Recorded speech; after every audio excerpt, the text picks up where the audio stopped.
भित्री चैनपुर की सभी सम्मानित जनता को प्यार भरा नमस्कार। अभी हम आपकी जनपद बरेली की भित्री विधानसभा में मौजूद हैं और हमारे साथ समाजवादी पार्टी के जिला अध्यक्ष और भित्री विधानसभा से तैयारी कर रहे शिवचरण कश्यप जी मौजूद हैं। आज बातचीत करेंगे स्थानीय मुद्दों के बारे में, बातचीत करेंगे प्रदेश की राजनीति के बारे में, बातचीत करेंगे समाजवादी पार्टी के बारे में। उत्तर प्रदेश में क्या समाजवादी पार्टी वापसी कर पाएगी, ये सभी चर्चाएं करेंगे। सर, सबसे पहले तो बहुत बहुत स्वागत है आपका। धन्यवाद। कैसे हैं सर? ठीक। और राजनीतिक भ्रमण कैसा चल रहा है आपका? बढ़िया चल रहा है, बहुत बढ़िया चल रहा है। बढ़िया चल रहा है। सर, मैं आपकी भित्री चैनपुर में घूमा हूँ, किसानों की समस्याएं देखने को मिली, आम जनता की समस्या देखने को मिली। कुछ गांव ऐसे भी हैं उनमें रोड नहीं, गली नहीं थी और किसानों की समस्या है, कहीं ना कहीं उनको यूरिया, डीएपी, खाद वगैरह नहीं मिल रही है। तो आपके अनुसार और क्या मुद्दे आपके लिए हैं? आप जनता के बीच में जाते हैं, क्या मुद्दे लेकर जाते हैं? भारतीय जनता पार्टी की सरकार में मुद्दे ही मुद्दे हैं। केंद्र में भी इनकी सरकार है, यूपी में भी इनकी सरकार है और ये सिर्फ झूठ पे है टिकी हुई सरकार है। झूठ बोल के जनता को गुमराह करके सरकार बना लेते हैं और बाद में चाहे नौजवान हो, चाहे किसान हो, चाहे महिलाएं हों, चाहे पिछड़े हों, दलित हों, ये किसी का ध्यान नहीं रखते हैं। अभी आपने खाद की बात की तो खाद के लिए लंबी लंबी लाइनें लग रही हैं और उसके बाद में 4, 6, 10, 20 कट्टे बांटते हैं और फिर कहते हैं खाद ख़त्म। लोग ब्लैक में खाद लेके अपना खेत में खाद डालने का काम कर रहे हैं और सड़क का हाल तो बहुत बुरा है। विकास के नाम पे जीरो है। सड़क तो नाली, खरंजा, पुलिया कहीं पे बन नहीं रही हैं और ये सिर्फ गुमराह करके, हिंदू मुस्लिम करके, हिंदुस्तान पाकिस्तान कह के, मंदिर मस्जिद कह के लोगों को गुमराह करके सरकार बनाने का काम करते हैं और ये मुस्लिम का हुआ दिखाते हैं और हिंदुओं को इकट्ठा करते हैं। लेकिन अब चाहे दलित हों, चाहे पिछड़े हों, चाहे अल्पसंख्यक हों, ये सब इनकी बातों को परख गए हैं, समझ गए हैं, जान गए हैं और अब उत्तर प्रदेश के पूर्व मुख्यमंत्री आदरणीय अखिलेश यादव जी के निर्देश पे हम लोग पीडीए का एक जो नारा दिया है, पीडीए में सबको इकट्ठा कर रहे हैं। चाहे पिछड़े हों, चाहे दलित हों, चाहे अल्पसंख्यक हों, चाहे आदि आबादी हो, सब भारतीय जनता पार्टी से त्रस्त हैं और सब अखिलेश जी की तरफ आशा भरी निगाहों से देख रहे हैं और आने वाले चुनाव में अखिलेश जी को उत्तर प्रदेश का मुख्यमंत्री बनाने के लिए सर्व समाज तैयार बैठा हुआ है। अच्छा, आपके भित्री चैनपुर में एक रमनगला नाम का गांव है, उसमें गली नहीं है और वहाँ के लोगों से मैंने बातचीत की है तो कहीं ना कहीं वो पूरा गांव कह रहा है कि हम भाजपा को समर्थन दे रहे हैं, भाजपा को वोट देते आए हैं वो लोग। क्या समाजवादी पार्टी वहाँ की गलियों का समाधान करेगी फ्यूचर में अगर सरकार बनती है तो? ऐसे कई गांव हैं जहां लोगों को निकलने के लिए बिल्कुल व्यवस्था नहीं है और 1-1 फीट पानी भरा है, कीचड़ है, जानवर भी उसी में से निकलते हैं और हमारे महिलाएं, पुरुष, बच्चे भी उसमें से निकलते हैं। ऐसी सब समस्याओं का समाधान कोई करेगा तो सिर्फ समाजवादी पार्टी करेगी, अखिलेश यादव जी करेंगे। इसलिए उनकी सरकार बनाना हम लोगों को बहुत ज़रूरी है। सर, आपने अभी पिछड़े, दलित, अल्पसंख्यक की बात की है, मतलब पीडीए की बात की थी आपने। आपकी पार्टी पीडीए चला रही है और योगी जी कह रहे हैं हमारा अमृतकाल चल रहा है। दोनों में क्या लग रहा है, क्या बेटर है? आप तो पीडीए बताएंगे पर पीडीए को भी वो परिवार डेवलपमेंट अथॉरिटी बताते हैं, कहते हैं कि परिवारवाद है, पीडीए अब याद आ रहा है। अमृतकाल तो सिर्फ उनके लिए अमृत है और पीडीए का मतलब पिछड़े, पी का मतलब पिछड़े, चाहे वो कश्यप हों, मौर्य हों, प्रजापति हों, पाल हों, नाई हों, गूजर हों, यादव हों, गंगवार हों, ऐसी तमाम जातियाँ पिछड़े जाति में आती हैं। पी का मतलब पिछड़े, डी का मतलब दलित, चाहे वो धोबी हों, धानुक हों, खटिक हों, वाल्मीकि हों, पासी हों, डी का मतलब दलित। ए का मतलब अल्पसंख्यक, मुस्लिम भाई, सिख भाई, ईसाई, पारसी। ए का मतलब आदि आबादी और ए का मतलब पीड़ित अगड़े। हम सब इकट्ठे होंगे तो एक गुलदस्ता बनेगा और ये गुलदस्ता अखिलेश जी को उत्तर प्रदेश का मुख्यमंत्री बनाने का काम करेगा। 403 में से कितनी आ सकती हैं 27 के अंदर? पूर्ण बहुमत की सरकार बनेगी। हम लोग, मुझे लगता है 300 पार आएंगे। 300 पार। अगर एक बात और कर ली जाए, पीडीए के आधार पे कहीं ना कहीं आपने 24 में जो वापसी की है, इसके बाद में चुनाव और हुए हैं, असम, पुडुचेरी, वेस्ट बंगाल, इससे पहले बिहार में चुनाव हुआ, कहीं ना कहीं थोड़ा चेंजमेंट देखने को मिला। बीजेपी ने सरकार बनाई और एनडीए सरकार बनी बिहार में, और अभी 5 राज्यों में हुए, उनमें 3 में बनी है। क्या उनका सबका प्रभाव उत्तर प्रदेश की राजनीति के अंदर पड़ेगा? वो आप समझ ही रहे हैं बिहार में इन लोगों ने क्या किया है, किस तरीके से सरकार बनाई है। इनकी किसी रैली में भीड़ नहीं हुआ करती थी। सरकारी कर्मचारी, पुलिस के लोग, टीचर्स, बच्चे, ऐसे लोगों को इकट्ठा करके ये लोग वहाँ की रैलियाँ करा करते थे। लेकिन वहाँ पे तेजस्वी जी की जब रैली होती थी, माननीय अखिलेश जी पहुँचा करते थे, तो वहाँ पे ऐसा लगता था कि जनसैलाब उमड़ा है।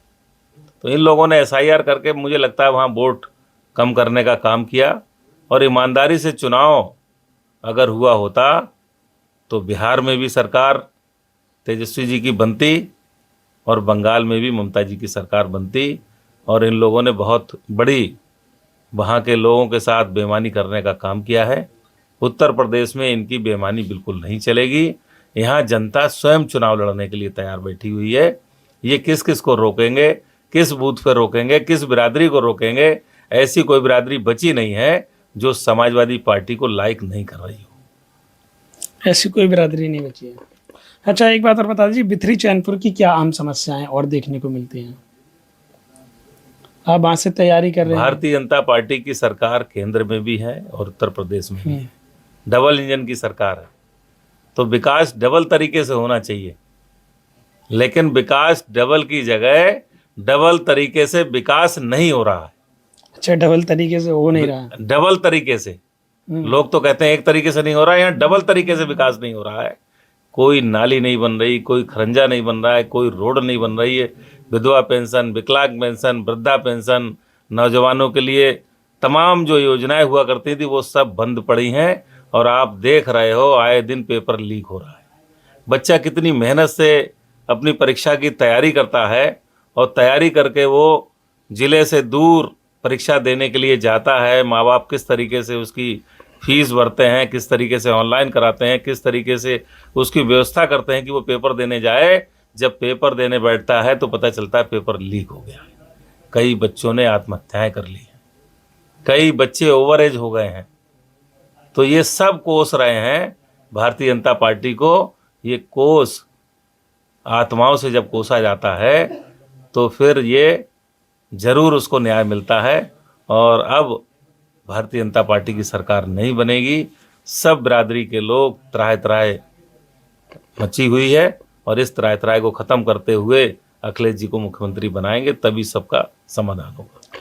जब बरेली की बात करी जाए तो 9 विधानसभा सीटें हैं, क्या रहने वाला है 27 के चुनाव में?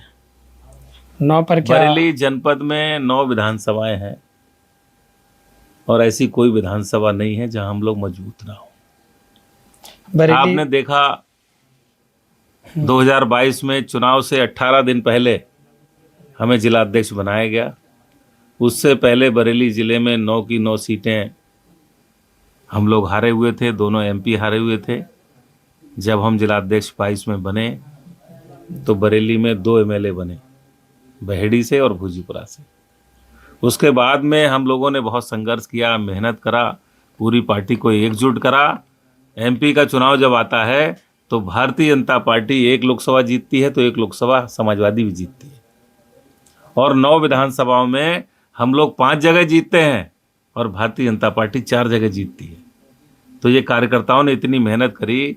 हम लोग बहेड़ी जीते, भोजीपुरा जीते, नवाबगंज जीते, बिथरी जीते, फरीदपुर जीते। भाजपा की सरकार में 3 जगह इनके एमएलए, वहाँ भी हम लोग जीते।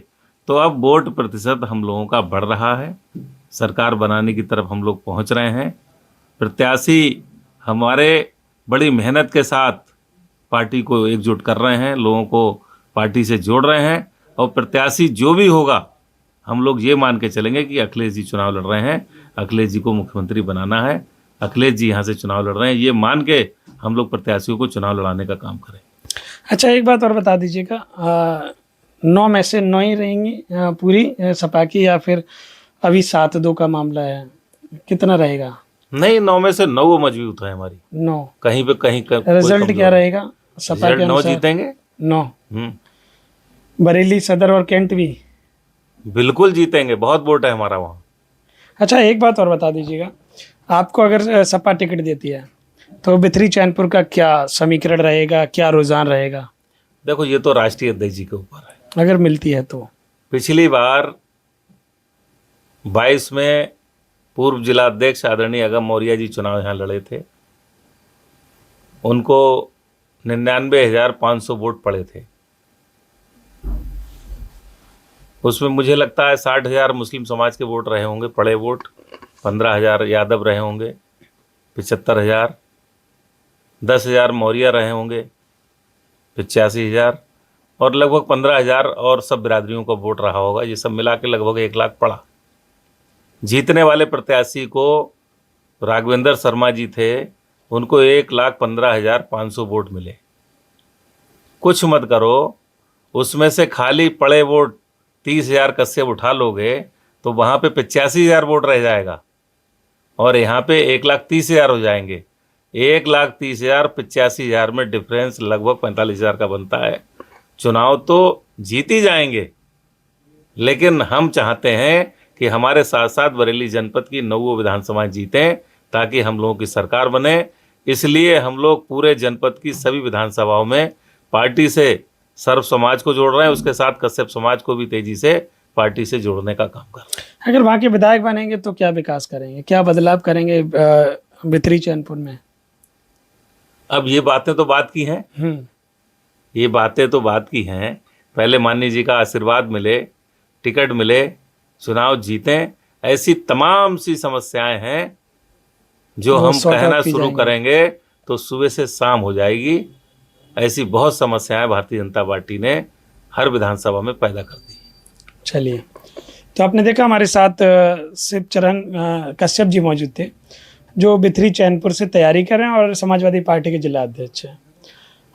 2027 में 9 की 9 सीटों को जीतने का दावा किया और प्रदेश में सरकार बनने का दावा किया, और बिथरी चैनपुर में एक बड़ा मार्जिन बताया है, 45,000 का, कुछ 40 से 45,000 का मार्जिन रहेगा। जो भी चीज़ें रहने वाली हैं, आपके अनुसार क्या लग रहा है? क्या योगी जी हैट्रिक लगाने में कामयाब रहेंगे, या फिर योगी जी को समाजवादी पार्टी का पीढ़ी परिवार रोक लेगा, या फिर कोई और आएगा जो उत्तर प्रदेश की कमान को संभालेगा? ये आपको तय करना है। आप कमेंट करिएगा, बिथरी चैनपुर की जो समस्याएं हैं आप कमेंट करिएगा। मैं आपके सभी मुद्दों को आपके जनप्रतिनिधि तक पहुंचाने की कोशिश करूंगा। बहुत बहुत धन्यवाद सर, आपने कीमती समय दिया। बहुत धन्यवाद। ओके।